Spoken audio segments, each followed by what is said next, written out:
नमस्कार दोस्तों, स्वागत है आपका हमारे चैनल कहानियों का आसमान पर। अगर आपको हमारी कहानी अच्छी लगे तो इसे लाइक और शेयर जरूर करें, और अगर आप हमारे चैनल पर नए हैं तो सब्सक्राइब करना ना भूलें। चलिए शुरू करते हैं आज की कहानी। एक आदमी मंदिर में सेवक था। उसका काम मंदिर की साफ सफाई करना था।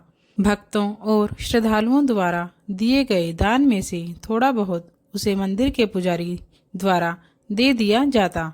इसी से उसकी गुजर बसर चल रही थी। वह अपनी जिंदगी से बहुत परेशान और दुखी था। मंदिर में काम करते करते वह दिन भर अपनी जिंदगी को लेकर शिकायतें करता रहता। एक दिन शिकायत करते हुए वह भगवान से बोला, भगवान जी, आपकी जिंदगी कितनी आसान है। आपको बस एक जगह आराम से खड़े रहना होता है। मेरी जिंदगी को देखो, कितनी कठिन जिंदगी जी रहा हूँ मैं। दिन भर कड़ी मेहनत करता हूँ, तब कहीं 2 वक्त की रोटी नसीब हो पाती है। काश मेरी जिंदगी भी आपकी तरह होती। उसकी बात सुनकर भगवान बोले, तुम जैसा सोच रहे हो वैसा नहीं है। मेरी जगह रहना बिल्कुल आसान नहीं है। मुझे बहुत सारी चीजें देखनी पड़ती हैं, बहुत सी व्यवस्थाएं करनी पड़ती हैं। ये हर किसी के बस की बात नहीं है। भगवान जी, कैसी बात कर रहे हैं आप? आपका काम आसान ही तो है। आपकी तरह तो मैं भी दिन भर खड़े रह सकता हूँ। इसमें कौन सी बड़ी बात है? मंदिर का सेवक बोला, तुम नहीं कर पाओगे। इस काम में बहुत धैर्य की आवश्यकता पड़ती है। भगवान बोले, मैं जरूर कर पाऊंगा। आप मुझे एक दिन अपनी जिंदगी जीने दीजिए। आप जैसा बताएंगे मैं वैसा ही करूंगा। मंदिर का सेवक जिद करने लगा। उसकी जिद के आगे भगवान मान गए और बोले, ठीक है, आज पूरा दिन तुम मेरी जिंदगी जियो। मैं तुम्हारी जिंदगी जीता हूँ, लेकिन मेरी जिंदगी जीने के लिए तुम्हें कुछ शर्तें माननी होगी। मैं हर शर्त मानने को तैयार हूँ भगवान जी। सेवक बोला, ठीक है, तो ध्यान से सुनो।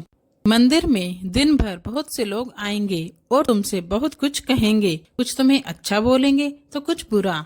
तुम्हें हर किसी की बात चुपचाप एक जगह मूर्ति की तरह खड़े रहकर धैर्य के साथ सुननी है और उन पर कोई प्रतिक्रिया नहीं देनी है। सेवक मान गया। भगवान और उसने अपनी जिंदगी एक दिन के लिए आपस में बदल ली। सेवक भगवान की जगह मूर्ति बनकर खड़ा हो गया। भगवान मंदिर की साफ सफाई का काम निपटाकर वहां से चले गए। कुछ समय बीतने के बाद मंदिर में एक धनी व्यापारी आया। भगवान से प्रार्थना करते हुए वह बोला, भगवान जी, मैं एक नई फैक्ट्री डाल रहा हूँ। मुझे आशीर्वाद दीजिए कि यह फैक्ट्री अच्छी तरह चले और मैं इससे अच्छा मुनाफा कमाऊं।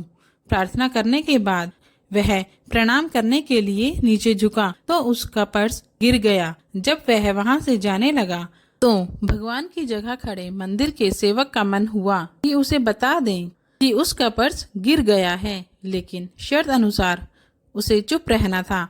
इसलिए वह कुछ नहीं बोला और खामोश खड़ा रहा। उसके थोड़ी देर बाद वहां एक गरीब आदमी प्रार्थना करने आया। उसकी नजर उस गिरे हुए पर्स पर पड़ी और उसने पर्स उठाकर अपने पास ये सोचकर रख लिया कि कोई मांगने आया तो उसे वापस कर दूंगा। भगवान की जगह खड़े मंदिर के सेवक का फिर मन हुआ कि वो बता दे कि ये पर्स व्यापारी का है, लेकिन शर्त अनुसार उसे चुप रहना था। इसलिए वह कुछ नहीं बोला और खामोश खड़ा रहा। उसी समय वहां एक नाविक भी प्रार्थना कर रहा था। तभी पुलिस पर्स की तलाश करने आई और नाविक को वहां देखकर पुलिस ने सोचा कि इसी ने पर्स लिया होगा। ये सोचकर पुलिस नाविक को पकड़ कर ले जाने लगी। भगवान बने आदमी को अपने सामने होता हुआ ये अन्याय सहन नहीं हुआ। शर्त अनुसार उसे चुप रहना था, लेकिन उसे लगा कि बहुत गलत हो चुका है। यदि अब मैं चुप रहा तो एक बेकसूर आदमी को व्यर्थ में ही सजा भुगतनी पड़ेगी। उसने अपनी चुप्पी तोड़ते हुए कहा, आप गलत व्यक्ति को पकड़ कर ले जा रहे हैं। ये पर्स इस नाविक ने नहीं बल्कि इसके पहले आए गरीब व्यक्ति ने चुराया है। मैं भगवान हूँ और मैंने सब देखा है। पुलिस भगवान की बात कैसे नहीं मानती। उनकी बात मानकर उन्होंने नाविक को छोड़ दिया और उस गरीब आदमी को पकड़ लिया जिसने पर्स लिया था। शाम को जब भगवान वापस आए तो मंदिर के सेवक ने पूरे दिन का वृतांत सुनाते हुए उन्हें गर्व के साथ बताया कि आज मैंने एक व्यक्ति के साथ अन्याय होने से रोका है। देखिए, आपकी जिंदगी जीकर आज मैंने कितना अच्छा काम किया है। उसकी बात सुनकर भगवान बोले, ये तुमने क्या किया? मैंने तुमसे कहा था कि चुपचाप मूर्ति बनकर खड़े रहना, लेकिन वैसा ना कर तुमने मेरी पूरी योजना पर पानी फेर दिया। उस धनी व्यक्ति ने बुरे कर्मों द्वारा इतना धन कमाया है, यदि उसमें से कुछ पैसे गरीब आदमी को मिल जाते तो उसका भला हो जाता और व्यापारी के पाप भी कुछ कम हो जाते। जिस नाविक को तुमने समुद्री यात्रा पर भेज दिया है, अब वह जीवित वापस नहीं आ पाएगा। समुद्र में बहुत बड़ा तूफान आने वाला है। यदि वह कुछ दिन जेल में रहता तो कम से कम बच जाता। सेवक को यह सुनकर एहसास हुआ कि वह तो बस वही देख पा रहा था जो आंखों के सामने हो रहा था। उन सब के पीछे की वास्तविकता को वह देख ही नहीं पा रहा था, जबकि भगवान जीवन के हर पहलू पर विचार कर अपनी योजना बनाते हैं और लोगों के जीवन को चलाते हैं। तो दोस्तों, इस कहानी से हमें ये सीख मिलती है कि हम सब भी भगवान की योजनाओं को समझ नहीं पाते। जब हमारे साथ कुछ गलत हो रहा होता है या हमारे हिसाब से कुछ नहीं हो रहा होता है तो अपना धैर्य खोकर हम भगवान को दोष देने लगते हैं। हम ये समझ नहीं पाते कि इन सब के पीछे भगवान की कोई ना कोई योजना छुपी हुई होती है। ऐसे समय में हमें भगवान पर विश्वास रखकर धैर्य धारण करने की आवश्यकता है। इसलिए चिंता ना करें। यदि आपकी मर्जी से कुछ नहीं हो रहा तो इसका अर्थ है कि वह भगवान की मर्जी से हो रहा है, और भले ही देर से ही सही, भगवान की मर्जी से सब अच्छा ही होता है।